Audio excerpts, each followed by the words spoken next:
Hi എല്ലാ കൂട്ടുകാർക്കും മാളൂസ്ലോയിൻ്റെ പുതിയൊരു വീഡിയോയിലേക്ക് സ്വാഗതം. അപ്പോൾ നമ്മുടെ ഇന്നത്തെ വീഡിയോ എന്ന് പറയുന്നത് നമ്മുടെ വീഡിയോകളിൽ പ്രധാനമായിട്ടും കാണപ്പെടുന്ന നമ്മുടെ മാവും തോട്ടത്തിൻ്റെതായിട്ടുള്ള ഒരു മാവ് കൃഷിയിൽ ശ്രദ്ധിക്കേണ്ട കുറച്ച് കാര്യങ്ങളെ കുറിച്ചിട്ടാണ്. പ്രധാനമായിട്ടും 2-3 വർഷമായിട്ടും പൂക്കാത്തും കായ്ക്കാതെ നിൽക്കുന്ന മാവുകൾ പെട്ടെന്ന് പൂക്കാനും കായ്ക്കാനായിട്ട് നമുക്ക് വളരെ ചിലവ് കുറഞ്ഞ രീതിയിൽ നമ്മുടെ വീട്ടിൽ തന്നെയുള്ള കുറച്ച് ഐറ്റംസ് വെച്ചിട്ടുണ്ടാക്കാൻ സാധിക്കുന്ന ഒരു ജൈവ ഫെർട്ടിലൈസറിനെ കുറിച്ചിട്ടാണ് ഇന്നത്തെ വീഡിയോ. അതുപോലെ തന്നെ ഇതൊരു സബ്സ്ക്രൈബർ ആവശ്യപ്പെട്ട പ്രകാരമാണ് നമ്മൾ ഈ വീഡിയോ അപ്ലോഡ് ചെയ്യുന്നത്.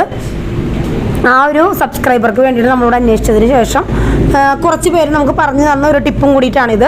അപ്പോൾ നിങ്ങൾക്ക് എല്ലാവർക്കും ഇത് ഉപകാരപ്പെടുത്തുമെന്ന് വിചാരിക്കുന്നു. അതുപോലെ തന്നെ ഡ്രമ്മുകളിൽ മാവ് നട്ടിട്ടുള്ളവർക്ക് എങ്ങനെയാണ് ജൈവ കീടനാശിനികൾ പൂക്കാനും കാക്കാനായിട്ട് ഉപയോഗിക്കേണ്ടത് എന്ന് പലരും ചോദിക്കാറുണ്ട്. അവർക്കും കൂടെ ഉപകാരപ്പെടുന്ന ഒരു ഫെർട്ടിലൈസറാണിത്.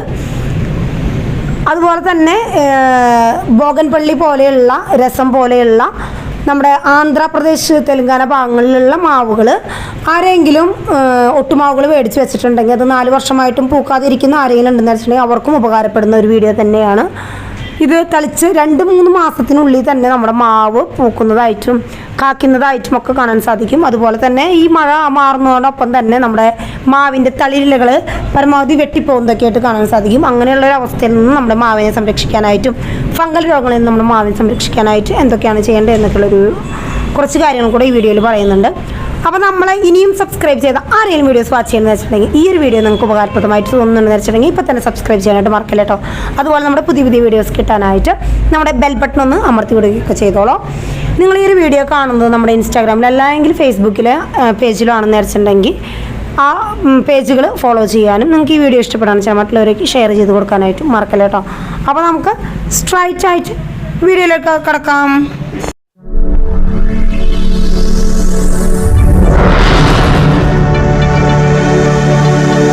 പ്രധാനമായിട്ടും ഈ മഴ പെയ്തുകൊണ്ടിരിക്കുന്ന ഈ ജൂലൈ മാസം അവസാനിക്കുന്നതോടുകൂടെ നമുക്ക് മാവിന് ചെയ്തു കൊടുക്കാൻ പറ്റുന്ന ഒരു ശുശ്രൂഷ എന്ന് പറയുന്നത് നമ്മുടെ കൊമ്പുകോതലാണ്. നമ്മളിവിടെ ഒട്ടുമാവുകൾക്ക് പോലും അങ്ങനെ കൊമ്പുകോതൽ നടത്തുന്നുണ്ട്. കൊമ്പുകോതൽ നടത്തിയതിന് ശേഷം നമുക്ക് ബോഡോ കുഴമ്പ് ആ കൊമ്പുകോതൽ നടത്തിയിട്ടുള്ള ഭാഗങ്ങളിൽ തേച്ച് കൊടുക്കാവുന്നതാണ്. ഇല്ല ബോഡോ കുഴമ്പ് തേക്കാതെ ഇരിക്കുന്ന, അതായത് കൂടുതലായിട്ട് തടിയിൽ പൊട്ടലൊക്കെ കാണുന്നുണ്ടെന്ന് വെച്ചിട്ടുണ്ടെങ്കിൽ നിങ്ങൾക്ക് തേച്ച് കൊടുക്കാവുന്ന ഒന്നാണ്.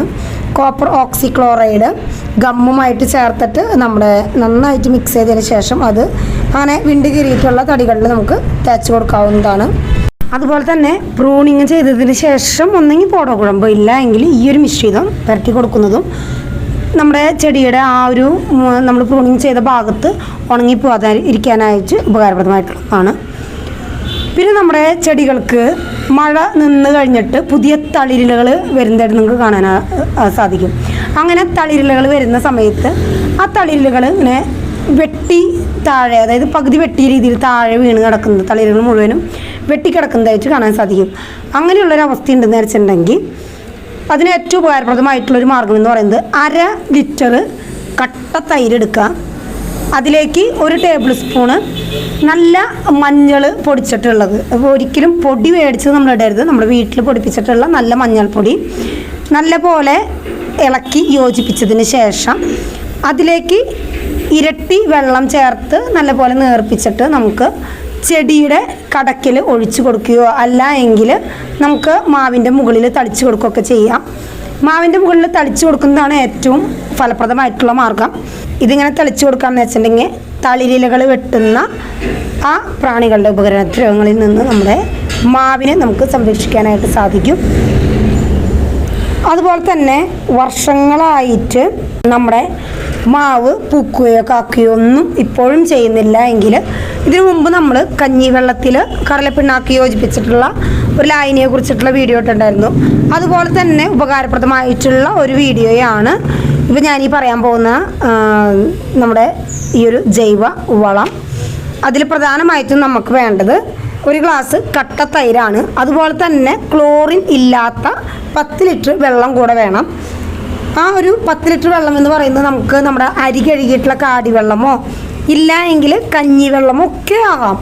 നമ്മൾ നമ്മുടെ വീട്ടിൽ ഉപയോഗിക്കുന്ന അരി കഴുകാനായിട്ട് എടുക്കുന്ന വെള്ളത്തിന് ഒരു ബക്കറ്റിലേക്ക് ഒഴിച്ച് വെച്ചത് 10 ലിറ്റർ ആകുമ്പോൾ അതിലേക്ക് 1 ഗ്ലാസ് കട്ട തൈര് ചേർത്തിട്ട് നന്നായിട്ട് ലയിപ്പിക്കാം.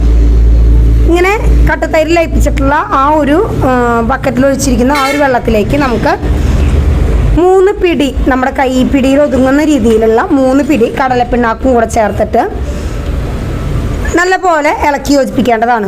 അങ്ങനെ ഇളക്കി യോജിപ്പിച്ച ആ ഒരു വെള്ളത്തിലേക്ക് 1 പിടി തേയില നല്ലപോലെ വെട്ടി തിളപ്പിച്ചിട്ടുള്ള വെള്ളം തേയിലക്കൊറ്റിനോട് കൂടെ അതും കൂടെ ഒഴിച്ച് കൊടുത്തിട്ട് നല്ലപോലെ ലയിപ്പിച്ചെടുക്കേണ്ടതാണ്. ഇങ്ങനെ നല്ല രീതിയിൽ ലയിപ്പിച്ചെടുത്ത ആ ഒരു വെള്ളത്തിലേക്ക് നമ്മുടെ മാവിൻ്റെ കടക്കിലുള്ള 1 പിടി മണ്ണും കൂടെ എടുത്തിട്ടിട്ട് ഒന്നും കൂടെ അത് മിക്സ് ചെയ്തിട്ട് അതൊരു 3 ദിവസം മൂടി വെക്കേണ്ടതാണ്.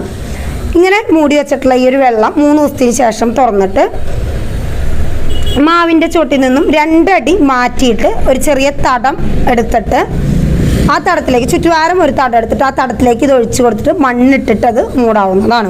ഈ ഒരു തടത്തിൽ ഈ ഒരു വെള്ളം ഒഴിച്ചു കൊടുക്കുന്ന സമയം എന്ന് പറയുന്നത് മഴ ഇല്ലാത്ത സമയമാണ്. ഒക്ടോബർ മാസങ്ങളിൽ മഴ ഇല്ലാത്ത സമയമാണെന്ന് വെച്ചിട്ടുണ്ടെങ്കിൽ നമ്മൾ നല്ല രീതിയിൽ കട നനച്ചതിന് ശേഷം വേണം ഈ തട എടുത്തിട്ട് ഈ ഒരു ലായിനി ഒഴിച്ചു കൊടുക്കാനായിട്ട്.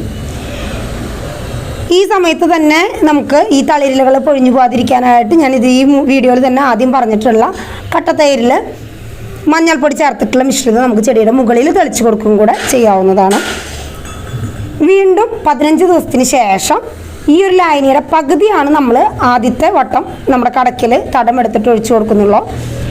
15 ദിവസത്തിന് ശേഷം ഈ തടം എടുത്തിട്ട് ഉള്ള ആ ഒരു ഏരിയയിൽ തന്നെ നമ്മൾ 2 അടി മാറ്റിയിട്ട് തടം എടുത്തിട്ടുള്ളത് തന്നെ വീണ്ടും തടം എടുത്തിട്ട് നമുക്ക് ബാക്കി വെള്ളം കൂടെ നമ്മുടെ ഈ ഒരു മാവിൻ്റെ കടക്കിൽ ഒഴിച്ചു കൊടുക്കാവുന്നതാണ്. ഇങ്ങനെ ഒഴിച്ചു കൊടുക്കുകയാണെന്ന് വെച്ചിട്ടുണ്ടെങ്കിൽ 2 വർഷത്തിന് ശേഷം പൂക്കാത്ത എല്ലാ മാവുകളും ഇത് ഈ ഒക്ടോബർ മാസത്തിലാണ് നമ്മൾ ഒഴിച്ചു കൊടുക്കുക വെച്ചിട്ടുണ്ടെങ്കിൽ ഡിസംബറോട് കൂടെ പൂക്കുന്നതായിട്ട് കാണാൻ സാധിക്കും.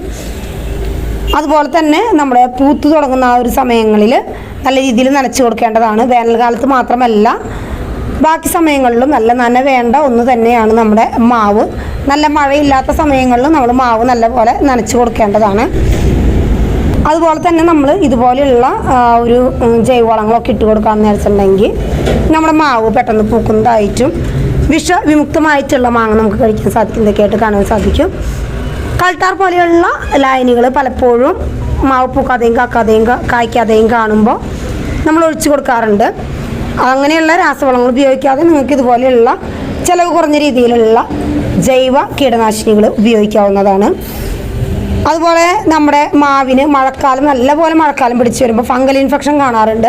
അങ്ങനെ ഫംഗൽ ഇൻഫെക്ഷൻ കാണുന്നുണ്ടെന്ന് വെച്ചാലും 1/2 ഗ്ലാസ് തൈര് എടുത്തിട്ട് അത് നന്നായി മിക്സിയിലിട്ട് ഉടച്ചതിന് ശേഷം 10 ലിറ്റർ വെള്ളത്തിൽ, അത് കഞ്ഞിവെള്ളമാകാം, സാധാരണ ക്ലോറിനില്ലാത്ത വെള്ളത്തിലാണെങ്കിലും കുഴപ്പമില്ല, കലക്കിയിട്ട് ഒരു ദിവസം മാറ്റി വെച്ചതിന് ശേഷം വൈകിട്ട് നമ്മുടെ മാവിൻ്റെ കടക്കിൽ ഒഴിച്ചു കൊടുക്കുന്നത് ഫംഗൽ ഇൻഫെക്ഷനിൽ നിന്ന് നമ്മുടെ മാവിനെ സംരക്ഷിക്കാനായിട്ട് ഉപകാരപ്രദമായിട്ടുള്ള ഒന്നാണ്.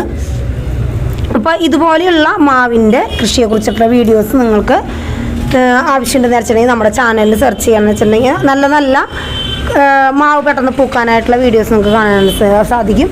അപ്പോൾ ഞങ്ങളുടെ ഈ ഒരു കൊച്ചു വീഡിയോ നിങ്ങൾക്ക് എല്ലാവർക്കും ഉപകാരപ്രദമായി എന്ന് വിചാരിക്കുന്നു. അടുത്ത ഒരു നല്ലൊരു വീഡിയോയുമായിട്ട് വരുന്നവരേക്ക് ബൈ. Thanks for watching.